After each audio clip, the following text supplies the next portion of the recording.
Conselho de Supervisão do Facebook decidiu se irá manter a proibição do ex-presidente Trump na plataforma. E as respostas se dividem ao longo das linhas partidárias. Trump lançou seu próprio website, isso depois que ele foi banido do Twitter e de outros grupos de mídia social.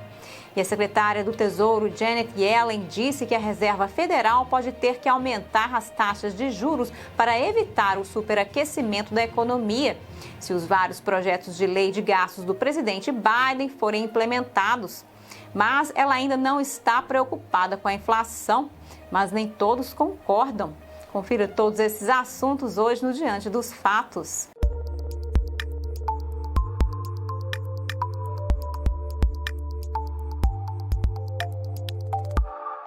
Olá, bem-vindo ao Diante dos Fatos, eu sou Marina Dalila. Vamos começar com as Big Techs. O Conselho de Supervisão do Facebook tomou uma decisão. A proibição do ex-presidente Trump da plataforma permanece. O Conselho disse em um comunicado que as postagens de Trump durante a citação de violação ao Capitólio violaram gravemente as regras do Facebook e incentivaram e legitimaram a violência nos posts que foram sinalizados. Trump havia escrito em sua postagem: "Nós te amamos, você é muito especial." E no segundo post, "Grandes patriotas e lembrem-se deste dia para sempre." O Conselho disse que essas postagens violam as regras do Facebook ao elogiar ou apoiar pessoas envolvidas em violência. Ele também descobriu que o Facebook havia violado suas próprias regras, tornando a suspensão indefinida. O Conselho disse: "O Facebook não pode criar as regras da maneira que está acontecendo e qualquer pessoa preocupada com seu poder deve se preocupar em permitir isso." Ter regras claras que se apliquem a todos os usuários no Facebook é essencial para garantir que as empresas tratem os usuários de forma justa. O que o Conselho representa? O Conselho, por fim, instou o Facebook a realizar uma revisão de sua contribuição para a narrativa de fraude eleitoral e tensões políticas que levaram aos eventos de 6 de janeiro. Levando-se em conta o design do Facebook e as escolhas políticas que podem permitir que sua plataforma sofra abuso. Mas as respostas se dividem principalmente em linhas partidárias. O Partido Judiciário da Câmara emitiu uma palavra em resposta: patético. Enquanto isso, a representante democrata da Pensilvânia, Mary Gay, chamou isso de um pequeno ato de responsabilidade e disse que mais precisa ser feito. O Conselho de Supervisão do Facebook foi estabelecido no ano passado. Os amplos poderes do Conselho permitem que ele se sobreponha ao Facebook, ou seja, é um tribunal. Trump lançou uma seção em seu site na terça-feira, onde ele pode postar mensagens que podem ser compartilhadas por outras pessoas em sites de mídia social. Na terça-feira, um blog chamado From the Desk of Donald J. Trump apareceu em seu site, onde vídeos, mensagens e fotos podem ser postados e compartilhados no Twitter e no Facebook, lugares onde ele permanece banido. A plataforma está no site pessoal de Trump. Um vídeo apresentando a plataforma informa que ela é um lugar para falar livremente e com segurança direto na mesa de Donald J. Trump. Atualmente, não é possível criar contas de usuário ou responder às postagens de Trump. Trump é o único que tem acesso a postagens dentro do blog.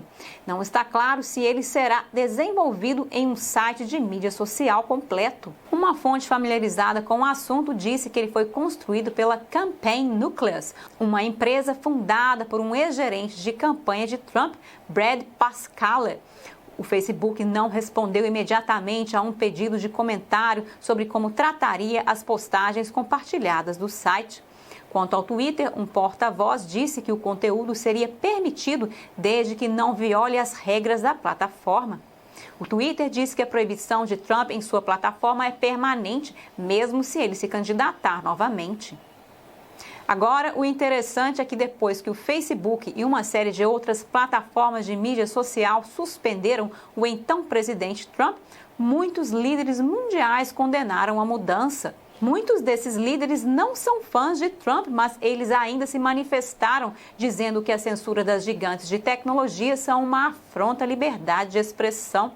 A chanceler alemã Angela Merkel chamou a proibição do Twitter de problemática na época, descrevendo a liberdade de opinião como um direito essencial. O porta-voz de Merkel disse: este direito fundamental pode receber intervenção, mas de acordo com a lei e dentro da estrutura definida pelos legisladores, não de acordo com uma decisão da administração das plataformas de mídia social. Membros do governo francês concordaram. O ministro júnior para assuntos da União Europeia, Clément Beaune, disse que ficou chocado com o fato de uma empresa privada ter tomado este tipo de decisão, algo que ele disse que deve ser decidido pelos cidadãos e não por um CEO. O líder da esquerda do Partido Trabalhista da Noruega acrescentou que a censura das Big Techs ameaça a liberdade política em todo o mundo, enquanto o primeiro-ministro interino Michael McCormack disse que não é alguém que acredita nesse tipo de censura. O presidente mexicano Manuel López Obrador e o líder da oposição russa Alexei Navalny também fizeram eco à mensagem. O primeiro-ministro da Polônia, Mateusz Morawiecki, também denunciou as Big Techs por silenciarem as contas de mídia social do presidente Trump. Ele disse em janeiro: os algoritmos ou os proprietários de gigantes corporativos não devem decidir quais pontos de vista são corretos e quais não são. Acrescentando, não há e não pode haver consentimento para censura. Sem mencionar o nome de Trump, ele disse: a liberdade de expressão é o sal da democracia, por isso devemos defendê-la. Acrescentando, os proprietários de plataformas sociais não podem agir acima da lei.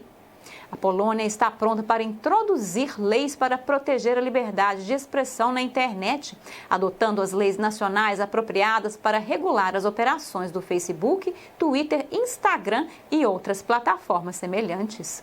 O primeiro-ministro polonês disse: a discussão consiste na troca de opiniões, não em silenciar as pessoas. Não temos que concordar com o que nossos oponentes escrevem, mas não podemos proibir ninguém de expressar opiniões que não violem a lei. A Polônia não é estranha à censura, já que o país sentiu os efeitos em primeira mão por 45 anos sob o regime comunista. O primeiro-ministro observou quando foi dito ao país o que ele poderia ou não pensar, acrescentando: é por isso que estamos tão preocupados com qualquer tentativa de limitar a liberdade. E as Big Techs ainda estão enfrentando resistência. A Fundação de Patrimônio anunciou terça-feira que não aceitará mais doações dos gigantes de tecnologia. A Heritage Foundation se comprometeu a recusar fundos de grandes empresas de tecnologia enquanto elas continuarem a suprimir pontos de vista conservadores. O anúncio afirma: a Heritage Foundation não aceitará, em sã consciência, dinheiro de empresas que repetidamente e descaradamente tentam silenciar o discurso conservador com o qual não concordam. O órgão prosseguiu dizendo: cada vez que surge um novo caso de censura, essas empresas apresentam desculpas e promessas de fazer melhor. Já é suficiente. O presidente cessante da fundação, Casey James, disse: eu me mantenho unido a outros líderes conservadores contra a censura das Big Techs, as vozes conservadoras. Isso acontece semanas depois que o think tank conservador recusou as doações do Google e do Facebook por causa da censura das empresas e pessoas e grupos com pontos de vista conservadores. O Instituto de Pesquisa de Políticas Públicas recusou uma doação de $225 mil do Google e retornou uma doação de $150 mil do Facebook em outubro de 2020. Recentemente, os republicanos da Seven House também rejeitaram doações de gigantes de empresas de tecnologia. O principal republicano no painel antitrust da Câmara, o deputado Ken Buck, está liderando os 7 membros do Partido Republicano no Pledge for America. Lançado no início desta semana, o objetivo é ficar longe de doações de campanha de nomes como Facebook, Google, Amazon, Apple e Twitter. De acordo com uma publicação do grupo sem fins lucrativos de defesa do consumidor Public Citizen, essas empresas estão entre as maiores contribuintes para campanhas políticas e lobistas no país. A reportagem descobriu que as Big Techs quebraram seus próprios recordes durante o ciclo eleitoral de 2020, gastando colossais 124 milhões em lobby e contribuições de campanha. A maior parte veio da Amazon e do Facebook. A reportagem observou que de 2018 a 2020, a Amazon aumentou os gastos em 30%, enquanto o Facebook adicionou impressionantes 56% a seu investimento em Washington. Então, por que esses 7 republicanos estão recuando? Eles disseram no comunicado que acreditam firmemente no mercado livre e na livre troca de ideias. Eles dizem que empresas como Facebook, Google, Amazon, Apple e Twitter alcançaram o status de monopólio e, portanto, violam suas convicções. Os 7 republicanos são Chip Roy, do Texas, Greg Steube, da Flórida, Ralph Norman, da Carolina do Sul, Dan Bishop, da Carolina do Norte, Burgess Wind, do Utah e Andy Biggs, do Arizona. Eles disseram, na esfera empresarial, cada uma dessas empresas usou seu poder de monopólio para sufocar a inovação e destruir concorrentes. Por exemplo, o Google retirou-se da consideração de contratos do Departamento de Defesa dos Estados Unidos no valor de 10 bilhões de dólares, citando que os projetos militares dos Estados Unidos contradizem seus valores corporativos, mas depois colaborou com o governo chinês para desenvolver uma versão censurada do mecanismo de busca do Google chamada Experimento Dragonfly. Eles continuam a levantar preocupações com as práticas de muitas dessas empresas.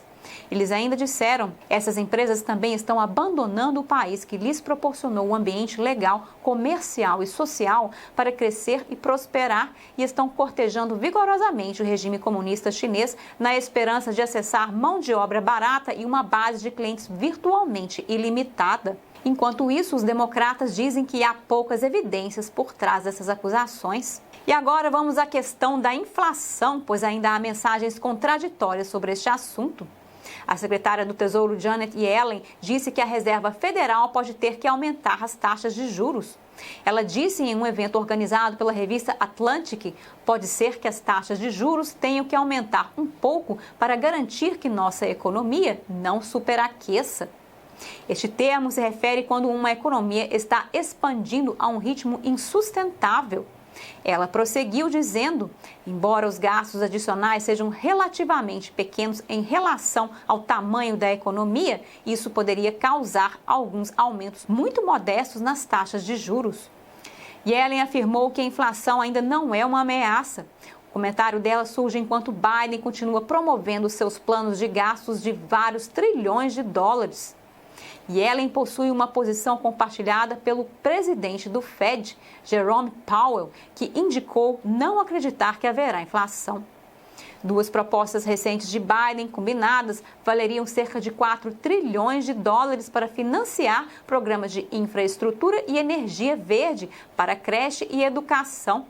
Mas há sinais de que os preços estão subindo. Os preços do consumidor subiram em março 2,6% em relação ao ano anterior, o ritmo mais rápido desde agosto de 2018. O presidente da Berkshire Hathaway, Warren Buffett, disse no fim de semana: estamos vendo uma inflação muito substancial, segundo a CNBC. Buffett continuou: é muito interessante, estamos aumentando os preços. As pessoas estão aumentando os preços para nós e isso está sendo aceito. De acordo com o relatório do Bureau of Labor Statistics dos Estados Unidos, os preços do gás aumentaram 9,1% em março. Isso representa cerca de metade do aumento da CPI para o mês. De acordo com o relatório, o aumento de março segue um aumento de 4% em fevereiro. Mas não é apenas a gasolina que está registrando um salto nos preços. A madeira também está disparando em um recorde histórico.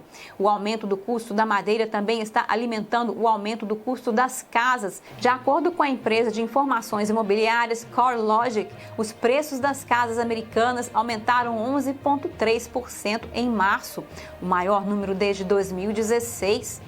O presidente e CEO da CoreLogic, Frank Martell, disse em um comunicado: os compradores de casas estão experimentando um mercado imobiliário mais competitivo que vimos desde a grande recessão, acrescentando que o aumento das taxas de hipotecas e severas restrições de oferta estão empurrando os preços das casas já superaquecidos e fora de alcance para alguns compradores em potencial. Com tudo isso, alguns especialistas estão alertando sobre a inflação. O economista-chefe e estrategista global da Euro-Pacific Capital, Peter Schiff, disse ao Daily Caller News Foundation: vamos ver uma inflação massiva, acrescentando: as pessoas vão pagar seguro mais alto, vão pagar mais impostos sobre a propriedade, impostos locais, taxas de serviços públicos vão subir, custos de manutenção. Ele alertou: os americanos verão uma grande queda em seu padrão de vida, uma queda muito substancial. Por hoje é só no Diante dos Fatos. Obrigada por assistir e até a próxima.